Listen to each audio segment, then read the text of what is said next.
128వ కీర్తన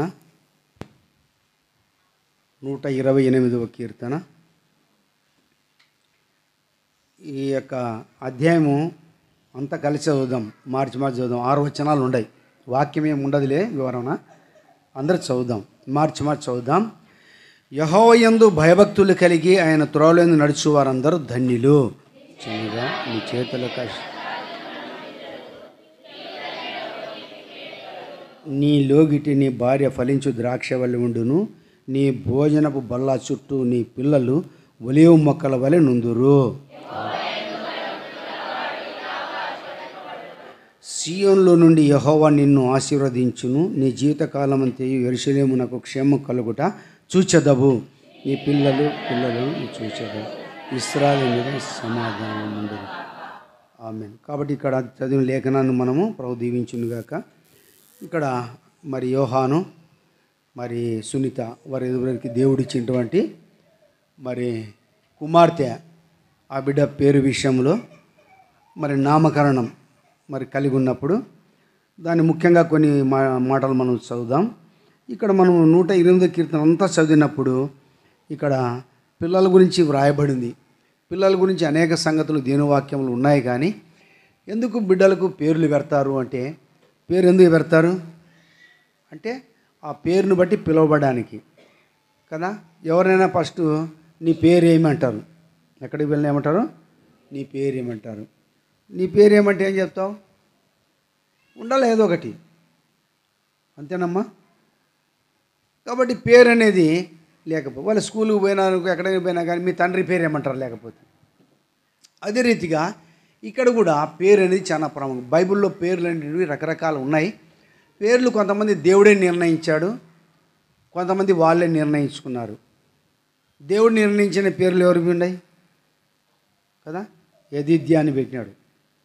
యెదిద్యా అంటే దేవుడే ఈ పేరు పెట్టమని చెప్పాడు. దావీదు సొలొమోను పెట్టుకున్నాడు ముందే. మోషే తల్లి ఏం చేసింది, అతనికి నీటి నుండి తీసిన ఇతనికి మోషే అని పేరు పెట్టాడు. జకరియాకు దేవుడే పేరు బయలుపరిచాడు, యోహాన్ అనే మాట. కాబట్టి కొన్ని విషయాలు ఉన్నాయి. యేసు ప్రభుని గురించి ముందే తెలియపరిచిన ప్రవచనం, తన ప్రజల కొరకు మరి తన ప్రజల పాపము కొరకు ఆయన రక్షకుడు కనుక ఆయనకు యేసు అని అట్లా. కాబట్టి పేరు అనేది గుర్తింపు. పలాని తండ్రి, పలాని కుమారుడు లేదా కుమార్తె అడ్రస్.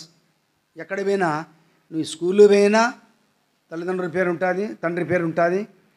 పోలీస్ స్టేషన్ పోయినా మీ తండ్రి పేరు అంటారు. కోర్టు పోయినా కానీ ఏమంటారు, మీ నాయన పేరు చెప్పంటారు, అంతే కదా. కాబట్టి ప్రతిదీ ఉంటుంది. ఇక్కడ మనమే పేరు పెట్టుకుంటున్నాం కాబట్టి ఆ బిడ్డ పేరు ఏం పేరంట, ఫ్లారెన్స్ పరిమళ రాణి. ఫ్లారెన్స్ పరిమళ రాణి. పుష్పము, ఫ్లారెన్స్ అంటే అర్థం పుష్పము అంటే ఫ్లారి. కాబట్టి ఇక్కడ పుష్పం అంటే దేవుని వాక్యం రాయబడింది, నేను షారోను పొలములో పువ్వు పుష్పం. షారోను పొలములో పువ్వు పుష్పం వంటి విధానం. అంటే ఈ పువ్వు అనేది అది ఎటువంటి ముళ్ళ పొదలలో ఉండేది, మొలిచినప్పుడు ఎంతగా వికసించేదిగా ఉందో, అటువంటి ఇతరులకు ఆకర్షించేదిగా ఉందో, మన పిల్లలు కూడా ఇతరులకు ఎట్లుండాలంట, ఆకర్షించేవారిగా, కష్టాల్లో శ్రమల్లో నిలిచేవారిగా, ఆ బిడ్డలను మనం దేవుని కొరకు పెంచేవారిగా.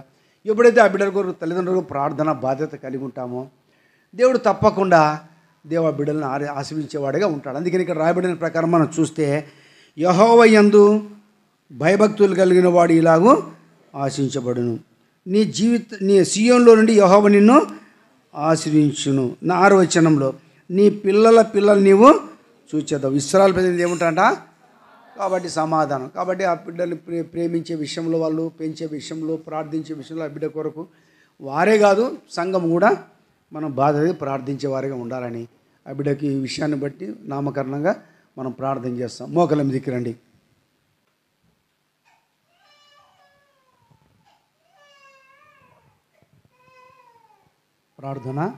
ప్రార్థన చేసి తర్వాత బిడ్డకి పేరు పెడదాం.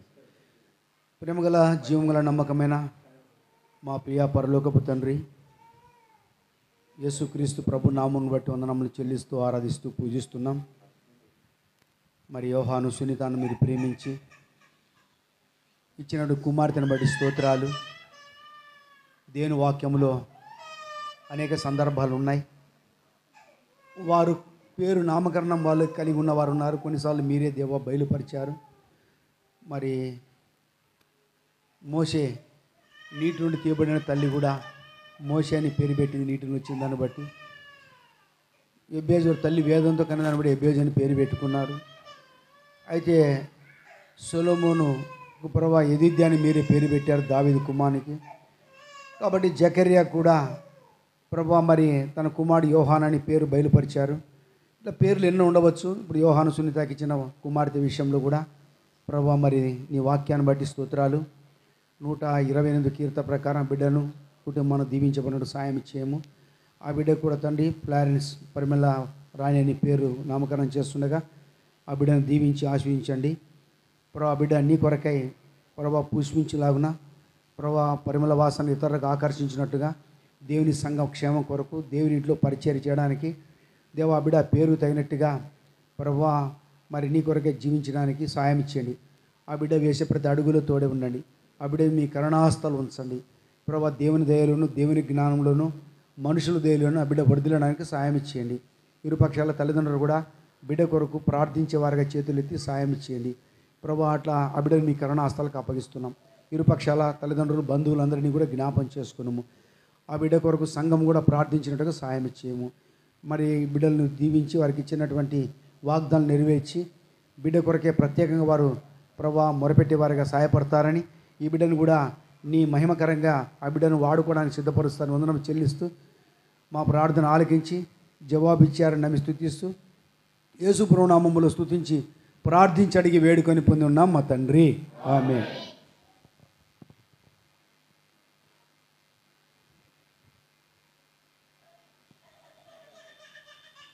ప్రేమగల తండ్రి, జీవముల యేసు ప్రభువా మీ ఘనమైన నామమును బట్టి వందనాలు చెల్లిస్తూ ఆరాధిస్తూ పూజిస్తున్నాం. మరి సునీత మరి దాసు యోహాను ప్రేమించి ఇచ్చినటువంటి బిడ్డకు నామకరణం తండ్రి ఫ్లారెన్స్ పరిమళ రాణిగా మరి నామకరణం చేసిన బిడ్డ పేరు తగినట్టుగా పెంచడానికి సాయం చేయండి. బిడ్డను దీవించి ఆశీర్వదించు ప్రభా. ఈ బిడ్డ జీవిత దినాలంతా నీకు మహిమకరంగా సహాయపడతారని నీకే మహిమగత ఆరోపిస్తూ రక్తపురుషను కోరుతూ యేసు ప్రభువు నామమున సూచించి ప్రార్థించి అడిగి వేడుకొనుచున్నాం మా తండ్రి, ఆమేన్. రాత్రికాల సమయంలో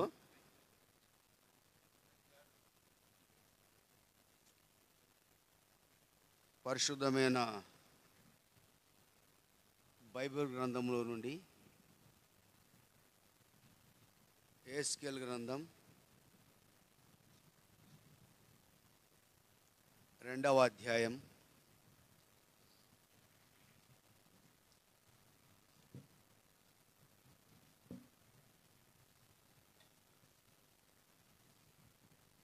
1వ వచనం లేదా మొదటి 2 వచనాలు మనము చదువుకుందాం. ఎహెజ్కేలు గ్రంథం 2వ అధ్యాయం మొదటి 2 వచనాలు. నరపుత్రుడా, నీవు చక్కగా నిలబడుము, నేను నీతో మాట్లాడవలె అని ఆయన నాతో మాట్లాడినప్పుడు ఆత్మ నా మీదికి వచ్చి నన్ను నిలబెట్టాను. అప్పుడు నాతో మాట్లాడిన వాడి స్వరము వింటిని. యోబు గ్రంథం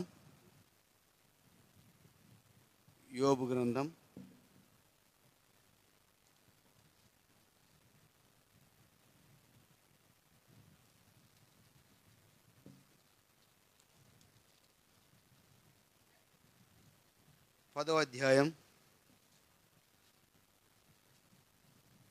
యోబు గ్రంథం 10వ అధ్యాయం 9వ వచనం. మనమందరం కలిసి చదువుకుందాం ఈ భాగాన్ని కూడా. యోబు గ్రంథం 10వ అధ్యాయం 9వ వచనం.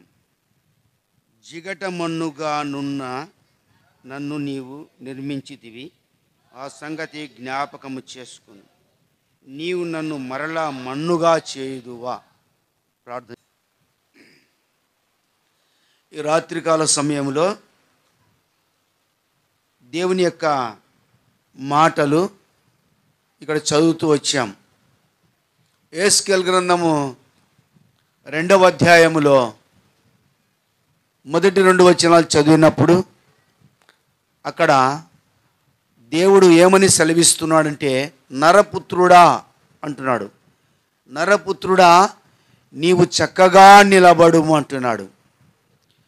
ఈ యొక్క కసాపుర గ్రామములో ఉన్నటువంటి ప్రజలైన వారు, ఇరుగు పొరిగినటువంటి వారందరితోనూ, మార్గంలో ప్రయాణిస్తున్నటువంటి వారితోనూ దేవుడు మాట్లాడుతున్నది ఏంటంటే, నరపుత్రుడా, నీవు చక్కగా నిలబడవలను. నువ్వు నిలువు. నువ్వు ఎక్కడ ఉన్నావో, ఏ స్థలంలో ఉన్నావో, ఏ ప్రాంతంలో ఉన్నావో, ఏ ఇంటిలో ఉన్నావో, నీవు చక్కగా నిలబడి, అనగా దేవుని మాట వినాలని ఈ రాత్రి దేవుడు ఇష్టపడి నీకు ఈ మాటలు వినిపించాలని కోరుకుంటున్నాడు. ఎందుకంటే దినములు చెడ్డవి, ఎప్పుడు ఏమవుతామో తెలియదు.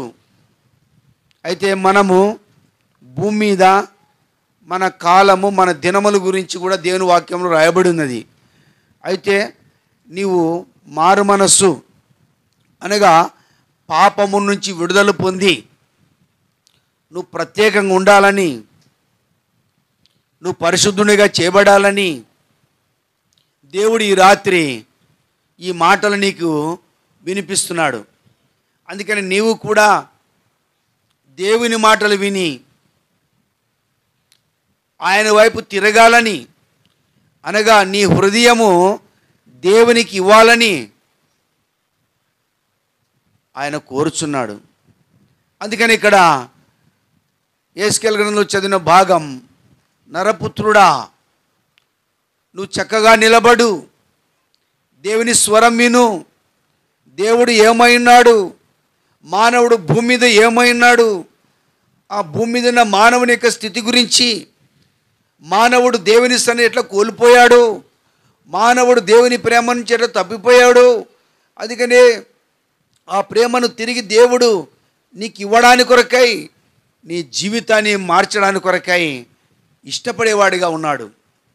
అది నీవు కోరుకొని నువ్వు ఇష్టపడి ఆయన వైపు తిరిగినప్పుడు ఆయన నీ జీవితంలో ఆశ్చర్యకార్యములు చేయబోతున్నాడు. అందుకని ఈ రాత్రి ఈ కుటుంబాన్ని ఆధారం చేసుకొని దేవుడు నీతో మాట్లాడడానికి ఇష్టపడుతున్నాడు. అయితే మానవుని యొక్క స్థితిని గురించి ఇక్కడ భక్తుడు ఏమని సెలవిస్తున్నాడో మనము చదువుతూ వచ్చాం. యోబు గ్రంథం 10వ అధ్యాయంలో 9వ వచనం ఏమని రాయబడింది ఇక్కడ, జిగటమన్నుగానున్న నన్ను నీవు నిర్మించితివి, ఆ సంగతి జ్ఞాపకము చేసుకొనుము, నీవు నన్ను మరలా మన్నుగా చేదువా. మానవుడు ఎవరంట? జిగటమన్ను, జిగటగల మన్ను. జిగట మన్నుతో దేవుడు మానవునికి రూపమిచ్చాడు. దేవుని పోలికగా ఆదికాండం మనము జ్ఞాపం చేసుకుంటే 2వ అధ్యాయములో ఇక్కడ దేవుడు ఏం చేశాడో మనం ఇక్కడ చూడవచ్చు. 2వ అధ్యాయములో నిజంగా ఇక్కడ మనం చూస్తే 7వ వచనంలో, దేవుడైన యెహోవా నేలమంటితో నరుని నిర్మించి వాని నాసికారంధ్రములో నుండి జీవవాయువు ఊదగా నరుడు జీవాత్మాయను, అంటే మానవుడు మొట్టమొదటిగా నిర్మింపబడిన విధానాన్ని గురించి దేవుని వాక్యం సెలవుపడుతోంది. మానవుణ్ణి దేవుడు ఏ రీతిగా కలగజేశాడు అంటే, జిగటమన్ను అనగా దేవుడు ఆ జిగటమన్ను తీసుకొని తన రూపం ఇచ్చాడు. ఇక్కడ మనకు స్పష్టంగా ఇక్కడ రాయబడింది, దేవుడని యెహోవా నేల మంటితో నరుని నిర్మించి అని రాయబడింది. నరుని నిర్మించి వాని నాసికారంధ్రంలో జీవవాయువు ఊదగా నరుడు జీవాత్మగా చేపడ్డాడు. ఓ మానవుడా, నువ్వు ఒకసారి గమనించు, నువ్వు మన్ను అని జ్ఞాపకం చేయబడింది బైబుల్. నువ్వు మన్నే.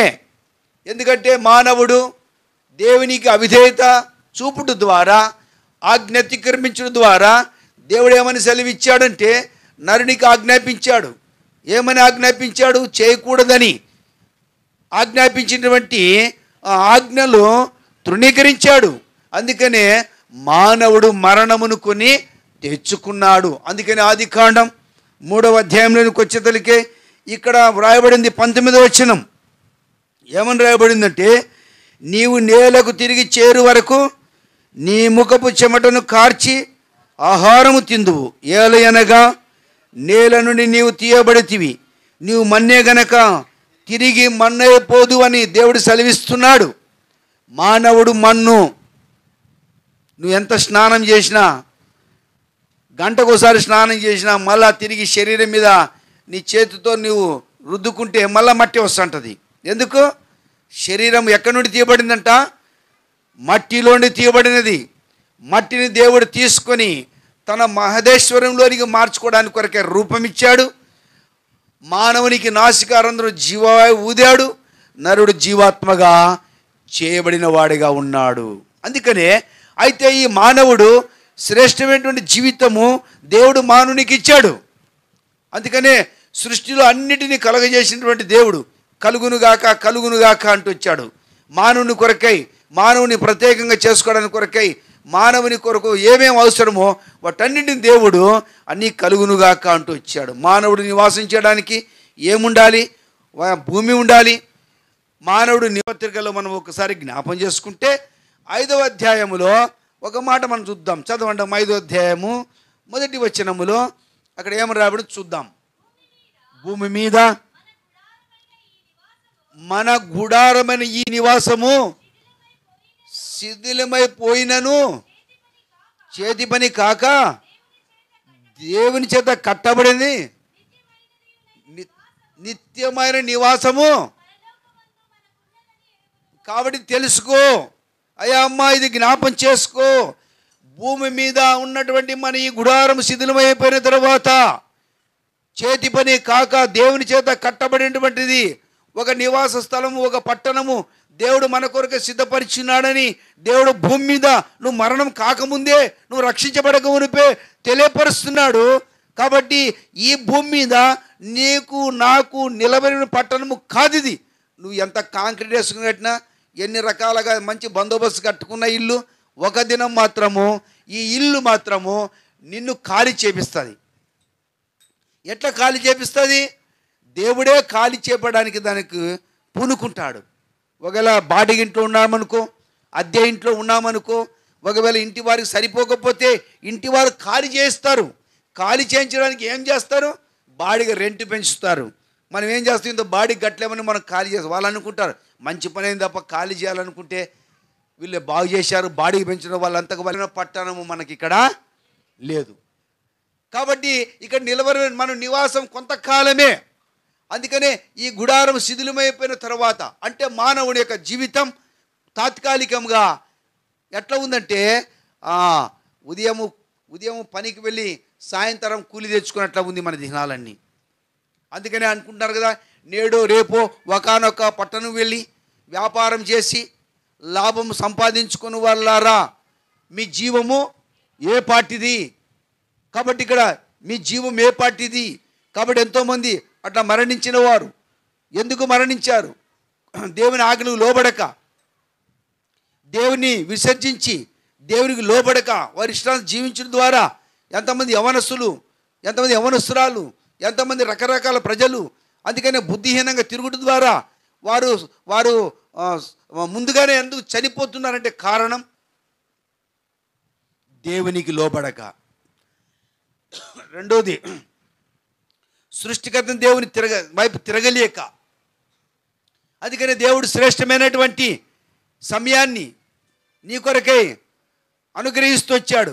ఇప్పుడైనా ఈ సమయంలోనైనా నువ్వు మానవనసు పొందాలని, ఆయన వైపు తిరగాలని, ఆయన సన్నిధికి రావాలని. ఎందుకంటే దేవుడు నిన్ను నన్ను ప్రేమించేవాడే ఉన్నాడు. అందుకంటాడు కదా యెరెమీయా గ్రంథంలో కూడా 1వ అధ్యాయములో 6వ వచనం అనుకుంటా ఏమన్నాడు అక్కడ ఒక మాట. యెరెమీయా గ్రంథము 1వ అధ్యాయము చదువుమా, 4వ వచనమే చదువు.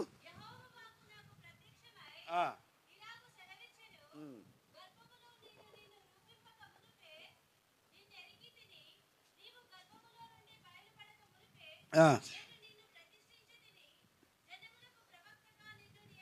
కాబట్టి ఇక్కడ దేవుని వాక్యంలో భక్తుడు అంటున్నాడు, దేవుడు సెలవిచ్చిన మాట ఇది తెలియపరచం, నీవు గర్భము నుండి బయలుపడక మునిపే నేను నిన్ను ప్రతిష్ఠించి తిని. అంటే గర్భములో ఉన్నటువంటి మానవుని గురించి దేవుడు తెలియపరిచిన మాటల గురించి భక్తుడు సెలవిస్తున్నట్టుగా, గర్భములో నేను నిన్ను రూపింపక మునిపే నిన్నెరిగి తిని. అంటే దేవుడు మానవుణ్ణి ఎట్లా ప్రేమిస్తున్నాడో ఒక్కసారి నువ్వు జ్ఞాపం చేసుకో. ఈ రాత్రికాల సమయంలో దేవుడిని ఇష్టపడుతున్నాడు. అందుకనే మానవునికి ఈ భూలోకం విడిచిన తర్వాత రెండు స్థలాలు ఉన్నాయి. ఎన్ని స్థలాలు ఉన్నాయి? 2 స్థలాలు. ఒకటి ఏందుందంట? ఒకటి పరలోకం. పరలోకం అనగా ఎవరికి? ఎవరైతే యేసు ప్రభుని నోటితో ఒప్పుకొని ఆయన మృతులోడి తిరిగి లేచాడని హృదయం విశ్వసిస్తారో వారు దేవుని పిల్లలుగా చేయబడతారు. వారు పరలోక రాజ్యం సిద్ధపడతారు. ఎవరైతే యేసు ప్రభుని ఒప్పుకోరో, ఎవరైతే దేవుణ్ణి మీద తిరుగుబాటు చేసి నడుచుకుంటారో, దేవుని వాక్యము వింటూ కూడా పెడచెవిని పెట్టి నాకు కాదని ఒకవేళ జీవిస్తారో, అటువంటి వారి విషయములో ఉన్న స్థలం పాతాళం. పాతాళం అనగా చాలామంది అనుకోవచ్చు, వీళ్ళు చెప్తూనే ఉంటారు, మేము వింటూనే ఉంటాం, వాళ్ళు చెప్తూనే ఉంటారు, మేము వింటూనే ఉంటాం అని అనుకోవచ్చు. నిజంగా నువ్వు దేవుని మాటలు పెడిచెవిని పెట్టి ఆయన మాటలు త్రోసివేసి ఒకవేళ నువ్వు నడుచుకుంటివా, ఒక దినమున ఎంతో భయంకర పరిస్థితి దేవుని వాక్యంలో రాయబడినది. లూకాసు వార్తలో కూడా ధనవంతుడు అంటున్నాడు, తండ్రివైన అబ్రహామా, నా యందు కనికరపడి నీ యొద్దన్న లాజరును పంపి నా నాలుకను చల్లార్చుటకు పంపమన్నప్పుడు ఏమంటున్నాడు? కాబట్టి నా కుమారుడా, నీవు నీ జీవితకాలం అంతయు నీకు ఇష్టమైనట్టుగా నువ్వు సుఖం అనుభవించావు. కాబట్టి నీకు ఇష్టమైన దేవుని మాటలు చెప్తున్నప్పుడు, దేవుడు నేను ప్రేరేపిస్తున్నప్పుడు, నా యొద్దకు రాని దేవుడు చేతులు చాపుతున్నప్పుడు, లోబడిన ప్రజల వైపు దినమెల్లా చేతులు చాపుతున్నప్పుడు నువ్వు రాలేకపోతున్నావు, నువ్వు నడుచుకోలేకపోతున్నావు, నువ్వు ఇష్టపడలేకపోతున్నావు. ఒకవేళ అనుకోవచ్చు, నా ఇష్టం, నా శరీరం, నా ఇష్టం, నా ఇల్లు, నా ఇష్టం, నేను ఎట్లా తిరుగుతాను అని నువ్వు అనుకోవచ్చు. కానీ ఒక దినమున మరణించిన తరువాత దేవుని యొక్క కట్టుబాటు నీ ఇష్ట ప్రకారం నువ్వు ఉండడానికి లేదు. ఎందుకంటే ఒక్కసారి మనలో ఉన్న ఆత్మ బయటికి వెళ్ళిపోయిందంటే నువ్వు మరణించినట్లే. ఆత్మ దాన్ని దయచేసి దేవుని దగ్గరికి వెళ్ళాలి. అయితే ఆ ఆత్మ నివాస స్థలము ఎక్కడ ఉంది ఇప్పుడు? పాతాళం. ఎందుకు పాతాళం? దేవుని ఆజ్ఞను తృణీకరించావు. భూమి మీద ఉన్నాడు పాపము ఒప్పుకోలేదు, భూమి మీద ఉన్నప్పుడు పరిశుద్ధుడిగా జీవించలేదు, భూమి మీద నువ్వు పవిత్రుడిగా ఉండడానికి నువ్వు ఇష్టపడలేదు. భూమి మీద ఒక్కసారి జ్ఞాపకం చేసుకుంటే, నీవు దేవుని కాదని తిరస్కరించి ఒకవేళ నడుచుకుంటే, ఒకవేళ తాత్కాలికంగా భూమి మీద కొంతవరకు నివాస స్థలం ఏర్పరచుకొని ఒకవేళ నువ్వు జీవిస్తుండవచ్చు. అయితే నువ్వు మరణించిన తర్వాత నీ ఆత్మకు నివాస స్థలము ఎక్కడ? అదే పాతాళం. పాతాళం అనగా నిజంగా అగ్ని జ్వాలలతో భయంకరమైన పరిస్థితి. దాని తర్వాత మండుచున్న అగ్ని గంధకము గుండములో పడివేయబడుతుంది. 2వ మరణం అని బైబిల్ గ్రంథం రాయబడింది. కాబట్టి ఇక్కడ పాతాళము, 2వదిగా అగ్నిగంధంతో మండే గుండము, 2వది ప్రమోషన్. అది నివాస స్థలంగా ఉండిపోతుంది. అక్కడ ఏముంటుందంట? ఏడుపు, పండ్లు కొరకడం మాత్రమే ఉంటుంది. ఇక్కడ మాత్రం చెప్పినప్పుడు వినక పెడి చెవిని పెట్టి ఇంటికి వెళ్ళి సంతోషము తాగి ఫ్యాన్ వేసుకొని పండుకొని నిద్రిస్తూ ఇష్టానుసారం జీవిస్తూ ఇష్టానుసారం నీ సమయానంత పోగొట్టి దేవుని వైపు తిరగక నువ్వు జీవిస్తుండవచ్చు. అయితే ఈ రాత్రి దేవుడు నీతో మాట్లాడుతున్నాడు. మొట్టమొదటిగా దేవుడు నీకు నివాస స్థలం తల్లి గర్భంను ఏర్పరిచాడు. ఆ తల్లి గర్భంలో ఆయన నీ మీద దృష్టి ఉంచాడు. నిన్ను కలగజేసిన విధానం చూడగా భయం ఆశ్చర్యం కలగజేస్తుందని భక్తుడు చెప్తూ వచ్చాడు. అంతేకాదు 119 కీర్తన 16వ వచనములో నేను పిండంలో ఉండగా నీ కన్నులు నన్ను చూచెను అంటున్నాడు. నీ వెంబడి దినములో ఒకటైనను కాకమునిపే నా దినమున నీ గ్రంథములో లిఖించాడు. కాబట్టి తల్లి గర్భంలో అవయవాలను ఏర్పరచబడుతూ వచ్చాయి. మానవుడికి చక్కని రూపం ఇచ్చాడు దేవుడు తల్లి గర్భంలో. అయితే అక్కడి నుంచి మానవుడు ఈ భూమి మీదకి వచ్చిన తర్వాత నీవు చిన్నవాడివయ్యావు, ఇప్పుడు పెద్దవాడివైపోయావు. ఇప్పుడు జ్ఞానము బుద్ధి అన్నీ తెలుసు, సంపద తెలుసు, అన్నీ తెలుసు. అయితే దేవుని గురించి ఎందుకు తెలుసుకోలేకపోతున్నావు? అందుకనే మరణమైన తర్వాత నీ పరిస్థితి ఏంటి? మరణమైన తర్వాత నీ ఆత్మకు నివాసస్థలం ఎక్కడా? ఒకసారి జ్ఞాపకం చేసుకో. ఆ ధనవంతుడు వినకపోయాడు, చెప్పిన మాట వినలేదు. వినక తన ఇష్టానుసారం జీవిస్తూ వచ్చాడు. అందుకనే ఆ పాతాళముడి యాతన పడుతూ తను మొరపెడుతున్నాడు. ఈ జీవిత సత్యాన్ని గురించి ప్రభువైన యేసుక్రీస్తు వారు భూమి మీద ఉన్నప్పుడు తెలియపరిచాడు. అందుకని అది దేని కొరకంటే నీవు నేను యుగాంతమందు బుద్ధి కలగడానికి దేవుడు రాయించాడు. తెలుసుకో. దేవుడు ఈ మాటను తెలుసుకోలేతే విని నీ హృదయాన్ని మార్చుకో. వినుట వలన విశ్వాసం కలుగును. కాబట్టి వింటే నీకు విశ్వాసం వస్తుంది. విశ్వాసం అనగా నమ్మడం. పరలోకం చూడలేదు, దేవుని చూడలేదు, చూడలేని ఉన్నవని నమ్మడమే. ఇప్పుడు గాలి వీస్తుంది. గాలి ఉందా అంటే ఎట్లా ఉందంటే ఆ చల్లగా ముందుకు ఇట్లా వీస్తా కొద్దిగా ఉంది, గాలి వీస్తుందని చెప్పగలుగుతాం. అయితే దేవుడున్నాడు. దేవుడున్నాడంటే ఎక్కడున్నాడు? కనపడంటే ఆయన కనపడాడు. ఇప్పుడు ఎందుకు? మానవుడు దేవుని చూచే ధన్యత పోగొట్టుకున్నాడు. అందుకనే మత్తయి సువార్తలో రాయబడింది, హృదయ శుద్ధి గల వారు ధన్యులు, వారు దేవుని. అంటే హృదయం శుద్ధిగా ఉన్నప్పుడు ఒక దినం మరణిస్తాం, మనం దేవుని చూస్తాం. ఆ దేవుడు చూడాలంటే భూమి మీద ఉన్నప్పుడు దేవుని వాక్యం వినాలి, నువ్వెవరో తెలుసుకోవాలి. నువ్వు ఒకప్పుడు ఎక్కడున్నావు, నీ స్థితి ఏంటి? భూమికి పునాది లేకమునుపు నువ్వు ఎక్కడున్నావు? తర్వాత దేవుడు నిన్ను ఎట్లా శ్రేష్టమైన తల్లి గర్భంలో ఉంచుతూ వచ్చాడు. తల్లి గర్భం తర్వాత భూమి మీద ఎట్లా దేవుడు శ్రేష్టమైన జీవితం ఇచ్చాడు. ఈనాడు నీకు కావాల్సినటువంటి భూమి మీద అనుభవించమని సమస్తం దేవుడు నీకు ఇచ్చాడు. అయితే నువ్వు ఇప్పుడు ఎట్లా ఉన్నావు? ఏ రీతిగా ఉన్నావు?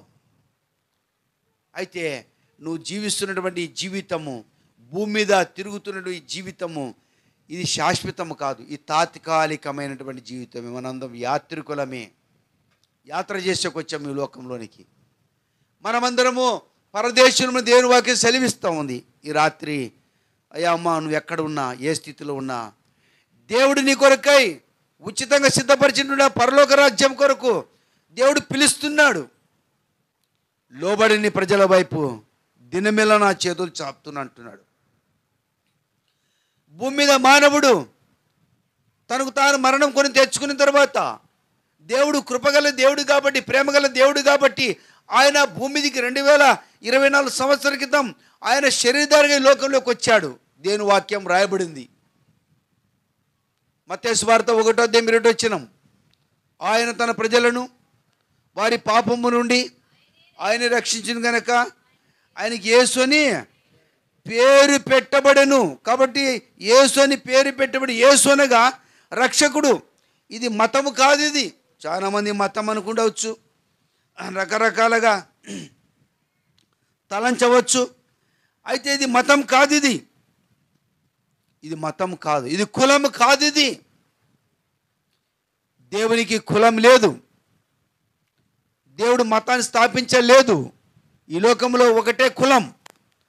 దేవుడు మొట్టమొదటిగా భూమి మీద మట్టిని తీసుకొని తన రూపం ఏర్పరిచి నాసికారంధంలో జీవాత్మగా చెప్పబడిన మానవుడు. రెండవదిగా ఆ మానవుని గాఢమైన నిద్ర కలుగజేసి పక్కటి ఎముకను తీసి ఆ స్థలాన్ని మాంసం పూడ్చివేసి స్త్రీని తయారు చేసి ఆదాము దగ్గర తీసుకొచ్చాడు, ఆది మానవుని దగ్గరికి. వారిద్దరూ భార్యాభర్తలుగా చేయబడ్డారు. నాలో నుండి తీయబడినది నా ఎముకలో ఎముక, నా మాంసం. కాబట్టి ఇక్కడ వారిద్దరూ భార్యాభర్తలుగా, భార్య ఎక్కడి నుండి వచ్చింది? ఆదాములో నుండి వచ్చింది. పక్కటి ఎముక, ఈ ఎముక పక్కన నుంచి వచ్చింది. సాటిన సహాయము. వారిద్దరే.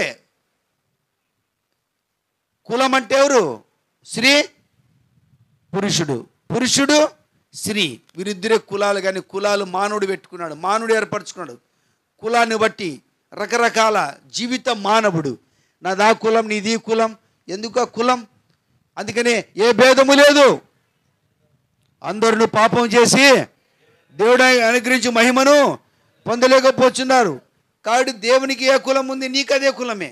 ఆయన దేవుడు అంటే ఆయన పరిశుద్ధుడు. నీవు కూడా పరిశుద్ధుడిగా ఉండాలని, అపవిత్రమైన జీవితంలో నిన్ను పరిశుద్ధునిగా చేయడానికి, పరిశుద్ధులుగా చేయడానికి దేవుడు ఇష్టపడి ఆయన పరలోకం నుంచి భూమి మీదకి వచ్చాడు. ఈనాడు భూమి మీదకి వచ్చాడంటే కారణం నిన్ను బట్టే, నీ పాపమును బట్టే, నీ తిరుగుబాటును బట్టే, నీ అవిధేయతను బట్టే. నువ్వు పాపంలో మరణించగా దేవుడికి ఇష్టం లేక నిన్ను పాపంలో విమోచిందని కొరకై ఆయన 2024 సంవత్సరం క్రితం శరీరధారిగా భూమి మీదకి వచ్చాడు. కన్యక మరియ గర్భంలో జన్మించాడు. తన ప్రజలను వారి పాపముల నుండి ఆయనే రక్షించిన కనుక ఆయన యేసు అని ఒక పేరు పెట్టబడింది. యేసు అనగా అర్థము రక్షకుడు అని అర్థం. ఆయన నీ రక్షకుడు. అమ్మా నీకు రక్షకుడు. అయ్యా నీకు రక్షకుడైనా. ఎట్లా రక్షకుడు? నువ్వు ఎన్నో రకాల ప్రమాదంలో ఉండి, ఎన్నో రకాల పరిస్థితులను దేవుడు నిన్ను కాపాడుతున్నాడు. నువ్వు మారుమనసు పొందాలని. నువ్వు పాపంలో మరణిస్తే నువ్వు నిత్య నాశనము, నరకమునకు వెళ్తావని, అగ్నిగుండకు వెళ్తావని దేవుడు నిన్ను విమోచిందని కొరకై నీకు రక్షకుడిగా ఈ లోకంలోకి వచ్చాడు. ఎవరు నిన్ను ప్రేమించలేదు, ఎవరు నిన్ను ఇష్టపడలేదు, కానీ దేవుడు నిన్ను ఇష్టపడుతున్నాడు. జ్ఞాపం చేసుకో. ఎందుకు నీ జీవితాన్ని నష్టపరుచుకుంటావు? అందుకనే ఆ దేవాదేవుడు రక్త మాంసం ధరించుకొని భూమి మీదకి వచ్చాడు. ఎటువంటి ఆకారం ధరించుకున్నాడంట? రోమపత్రిక 8వ అధ్యాయం ఒక్క మాట చూడండి. రోమపత్రిక 8వ అధ్యాయము 4వ వచనం. 4వ వచనములు ఇక్కడ ఏం రాయబడింది? శరీరం అనుసరింపక ఆత్మను అనుసరించి నడుచుకొని మనమందరము ధర్మశాస్త్ర సంబంధమైన నీతి విధి నెరవేర్చవలనని పాప పరిహారం నిమిత్తము దేవుడు తన సొంత కుమారుని పాప శరీరముతో పంపి ఆయన శరీరం మందు పాపమునకు శిక్ష విధించను. కాబట్టి పాప పరిహారము నిమిత్తం అంట. పాప పరిహారము నిమిత్తం.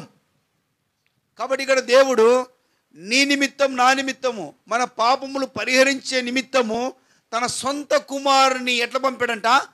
పాప శరీరాకారముతో పంపి. ఎందుకు పాప శరీర ఆకారంతో పంపాడంటే, మొట్టమొదటి మానవుడు దేవుని యొక్క ఆజ్ఞను తృణీకరించాడు. కాబట్టి నువ్వు మన్నే కనుక తిరిగి మన్నైపోదుని దేవుడు సెలవిచ్చాడు. అయితే చనిపోయినటువంటి మానవుని తిరిగి దేవుడు బ్రతికించుకోవడానికి కొరకై ఆ దేవాది దేవుడు, మరణశాస్త్రం రాసిన దేవుడు తిరిగి మానవ రూపంలోనికి భూమి మీదకి రావడానికి ఇష్టపడ్డాడు. ఎందుకంటే మరణశాస్త్రం రాసిన దేవుడే మరణం పొందుట ఇక్కడ అవశ్యం రాయబడింది. ఆయన మరణిస్తే తప్ప, ఆయన రక్తం కారుస్తే తప్ప. లోకంలో ఎన్నో రకాలటువంటి రక్తాలు కారుస్తున్నారు, బలులు అర్పిస్తున్నారు, ఏదేదో చేస్తున్నారు. వాటి వల్ల మానవునికి పాప విమోచన, విముక్తి లేదు. శ్రేష్టమైనటువంటి రక్తం, పరిశుద్ధమైన రక్తం, నిష్కలంకమైన రక్తం యేసుప్రభువారు ఈ లోకంలోనికి నీ కొరకు నా కొరకు లోక పాపను మోసుకొని పోయి దేవుని గొర్రెపిల్లగా భూమి మీదకి వచ్చాడు. వధింపబడిన గొర్రెపిల్ల రక్తం చిందించాడు. ఎందుకు రక్తం చిందించాడు? ఎందుకు ఆయన భూమి మీద కార్యం చేశాడంటే, నీ తిరుగుబాటును బట్టి, నీ పాపమును బట్టి. నువ్వు పాపంలో మరణించడం దేవునికి ఏమాత్రం ఇష్టం లేక ఆయన భూమి మీద శరీరధారిగా వచ్చాడు.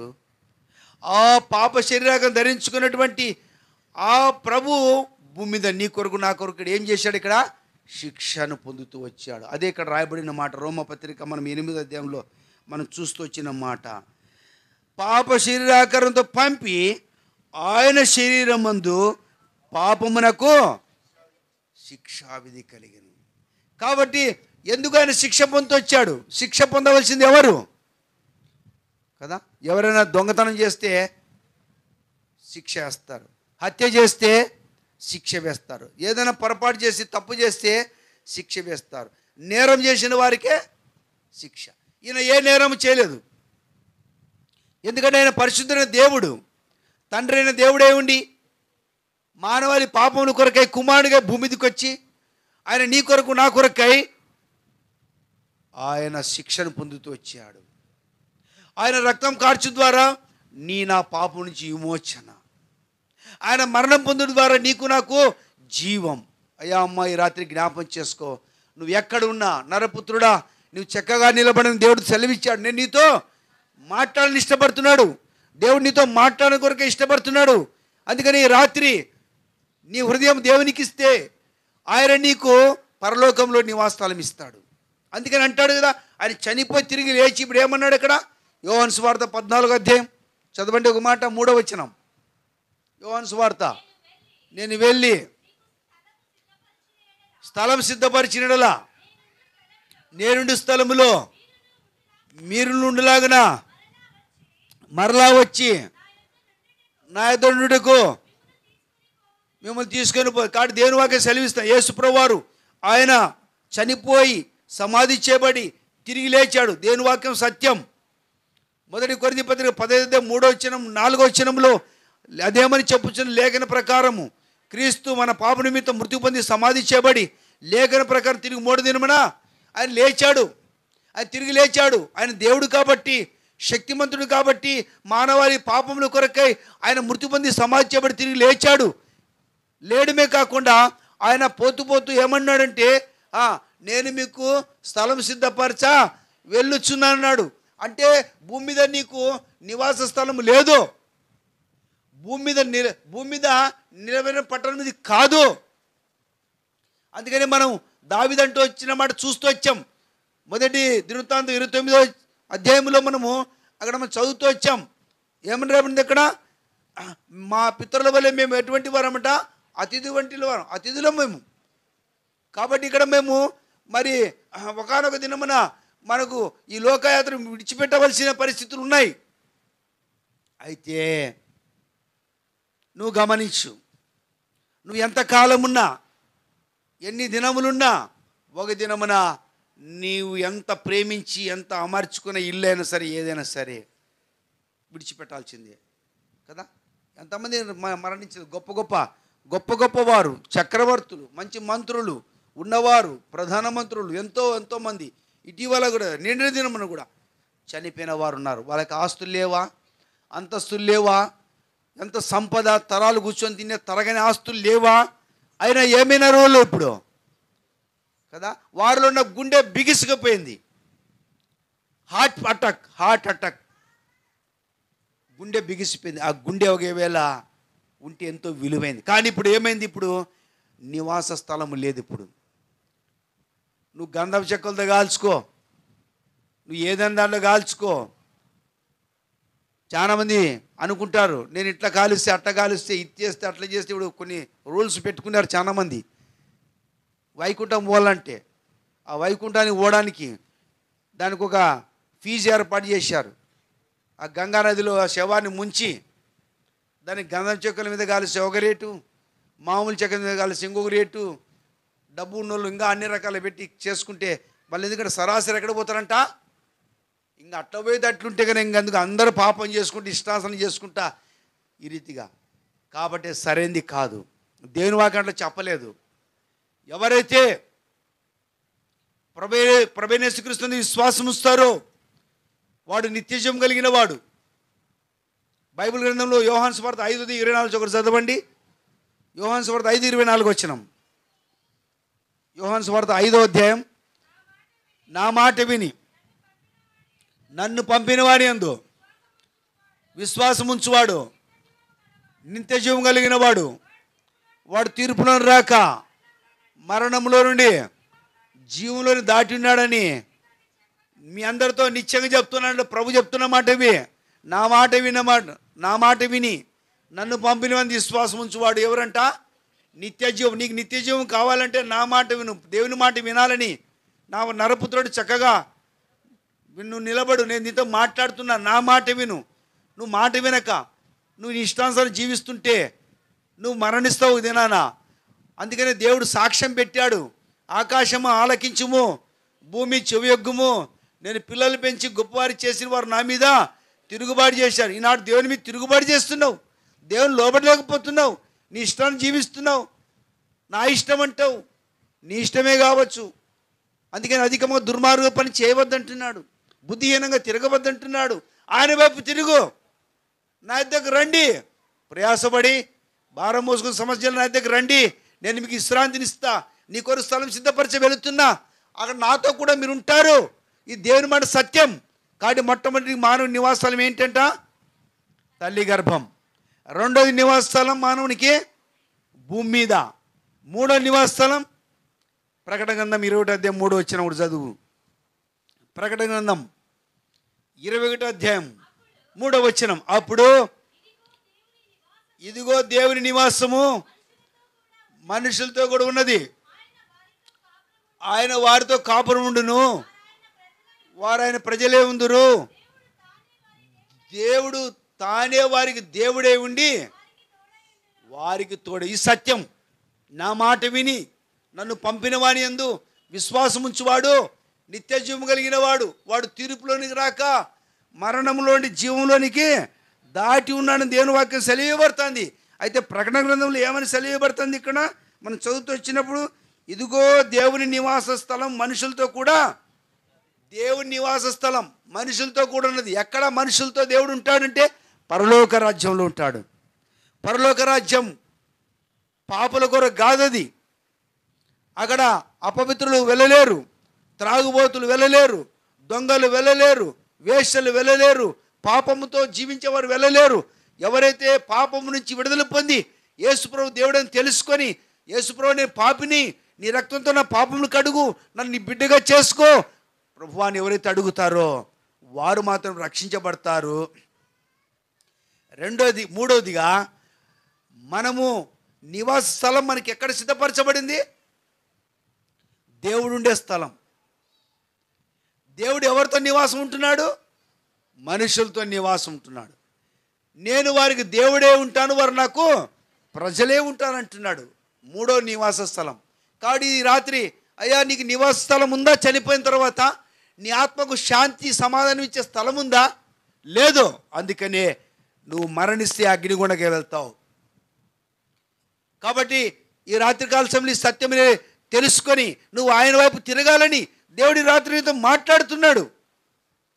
నీకు ఎన్ని ఉన్నా, ఏది హోదా ఉన్నా, ఇవన్నీ నీకు తాత్కాలికమైనవి. కానీ నివాస స్థలము పరలోకం. ఆ పరలోక రాజ్యం కొరకై బ్రతిమలాడుతున్నాం. దేవుని యొక్క నామమున మిమ్మల్ని అందరినీ గోజాడుతున్నాం. ఆయన దగ్గర రమ్మని పిలుస్తున్నాం. ఆయన దగ్గరకు వచ్చేవారిని ఆయన ఏమాత్రమును త్రోసివేని దేవుడు. అయ్యా అమ్మా ఆయన సన్నిధికి రా. ఎందుకు నీ హృదయాన్ని కఠినం చేసుకుంటావు? ఎందుకు నీ హృదయాన్ని కఠినము చేసుకొని దేవునికి దూరంగా జీవిస్తావు?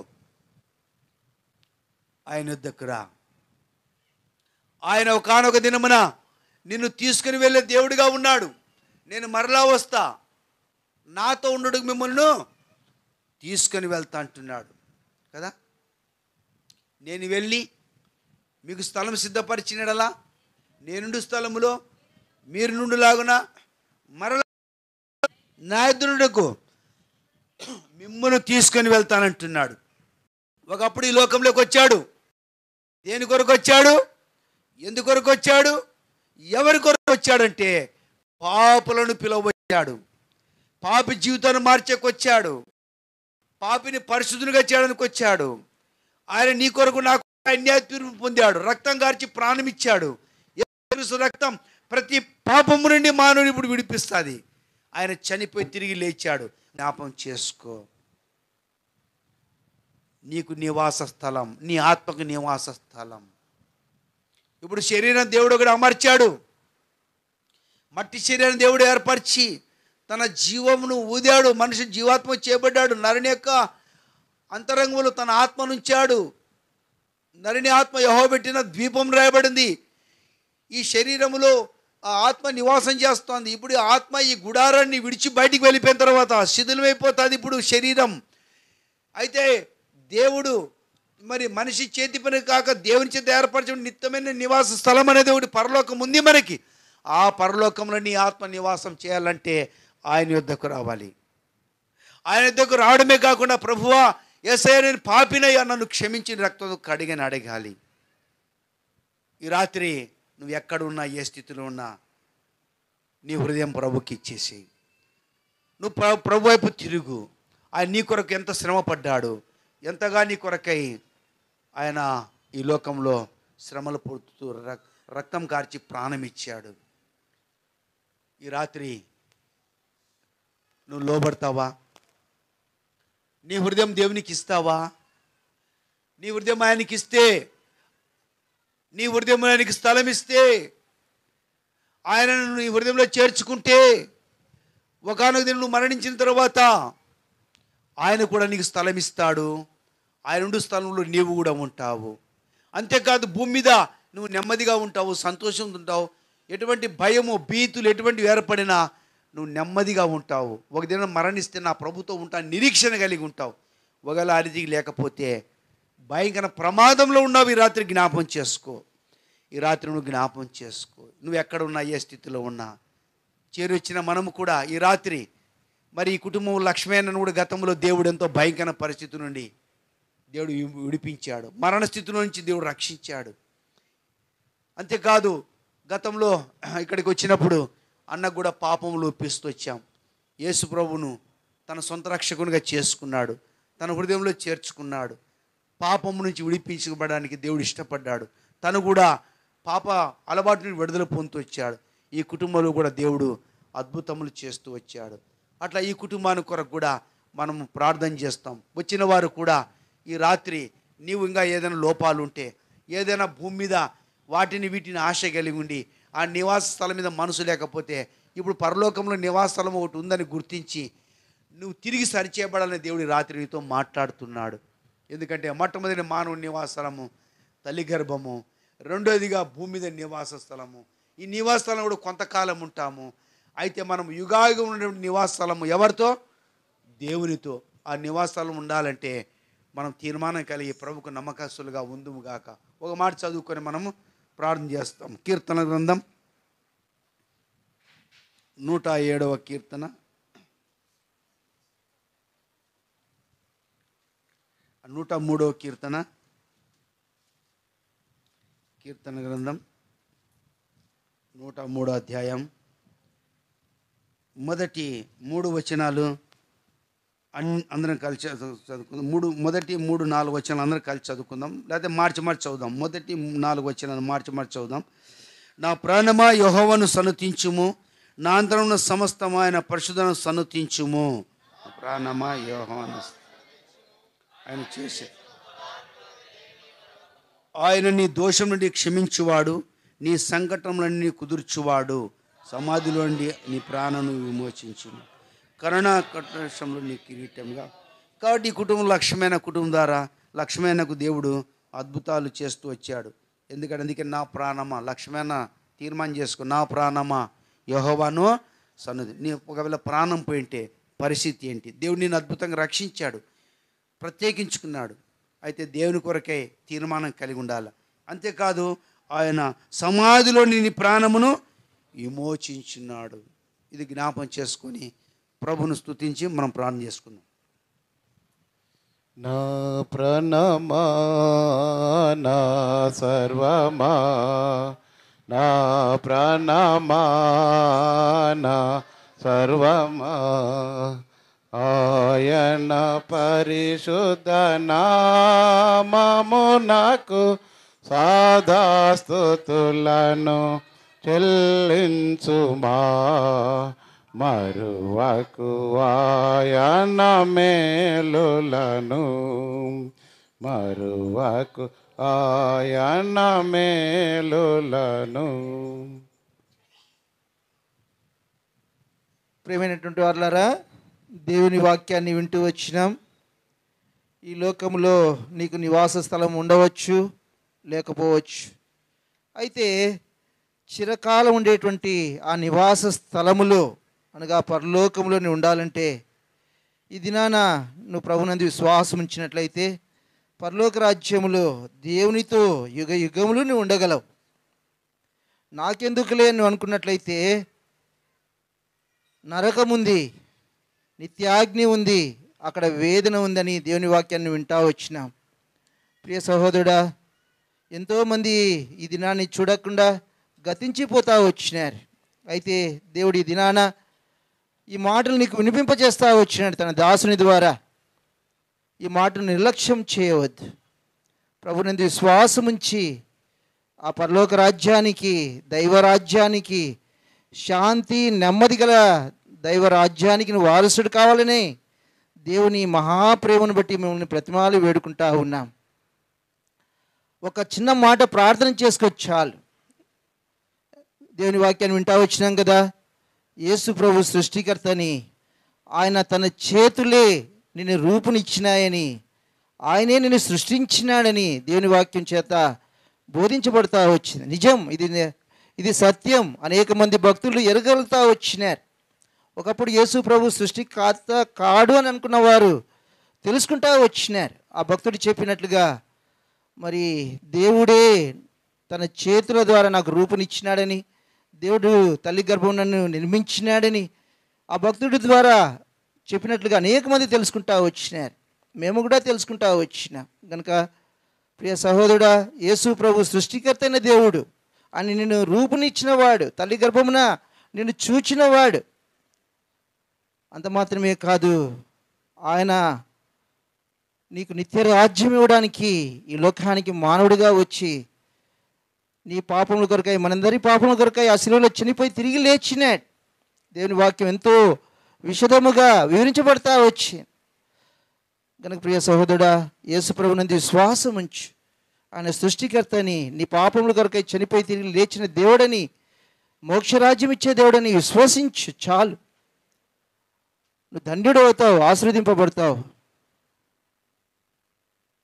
చిన్న ప్రార్థన చేసుకో. ఈ దినాన్ని నువ్వు పడక మీద వెళ్ళకముందే నువ్వు ప్రార్థన చేసుకొని దేవుని రాజ్యానికి వారసుడు కావాలనేదే మా అందరి ఆశ. ప్రార్థన చేసుకుందాం.